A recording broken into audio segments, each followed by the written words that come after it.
Hi, it's Heather from Thicketworks, and today I want to share with you one method for adding a removable wall to your diorama.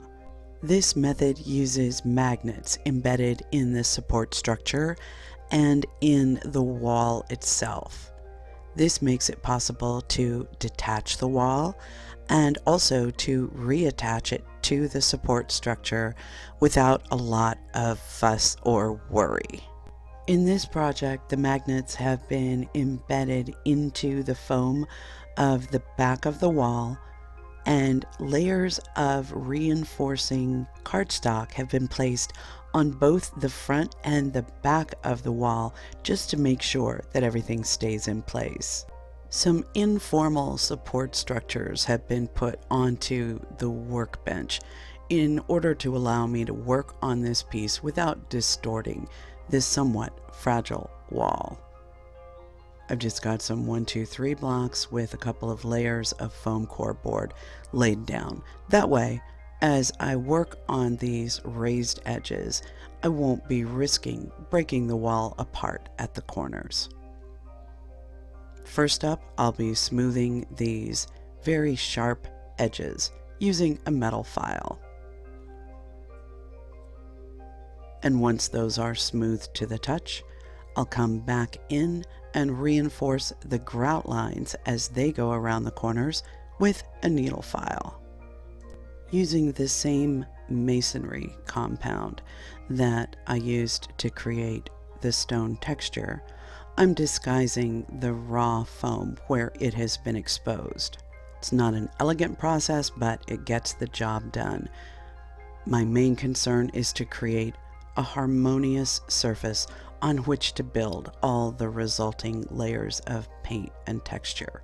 Since this is the front of the wall, I'm also covering up those areas of cardstock with a thin layer of this same compound. Once these patched areas are dry, I'm moving on to adding vines. There's a video that goes into this process in depth, and there's a link in the description to that if you're interested. Now, there are two approaches to this. You can either simply saturate the material with adhesive and then add layers of paint afterward, or you can add paint to your adhesive so that colored substance penetrates all the way through your twine. There are pluses and minuses to both, but I have to say I do prefer using the colored adhesive, although it makes a huge mess, as you can see here. It's worth it to me in the long run. One of the things that I experimented with while putting together this particular wall for the Secret Garden diorama was actually coating natural elements with this same tinted adhesive. In this case, it's Elmer's Glue All that's had acrylic paint added to it. And I'm coating things like dried root systems with this horribly sticky substance,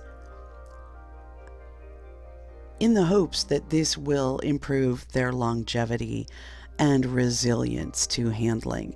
And thus far, that has proven to be the case. So if you like to work with natural elements but you're concerned that they are too delicate, consider actually saturating them with PVA. Inside of the diorama, I'm adding additional vines to wrap around the tiny bird feeder. Once all of this has dried, I have some cleanup to do, so I'm doing some dry brushing over the exterior of the masonry to disguise all of that tinted PVA, which is now dry. And then it's time to build up the vines with lots and lots of tiny leaves. If you're interested in making your own 1/12 scale miniature ivy vines, be sure to watch the video and download the cut file for that process. I love working with these really small ivy leaves. They add so much character. Because I'm working with dried root systems here, those tendrils are really tiny and add a great deal of character and help to reinforce the realism of the piece. I find that the variety you can obtain through using natural elements in addition to the jute twine vine is a real asset when it comes to creating textures and surfaces that appear to be incredibly complex and yet don't require much effort at all.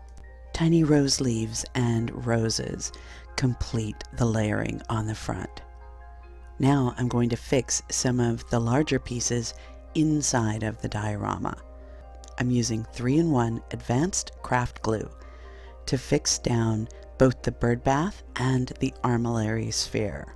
I waited until this point in the process so that I have a clear reference point for where the boundaries need to be. Now that the front wall has been created, I'm confident about the placement of these two items.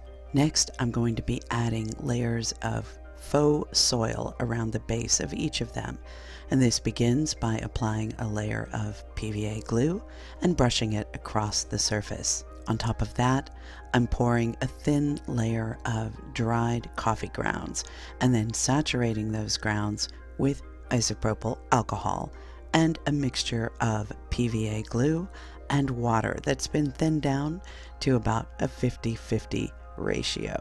The isopropyl alcohol works as a wetting agent, so it helps the PVA mixture to seep into all of those complex organic surfaces.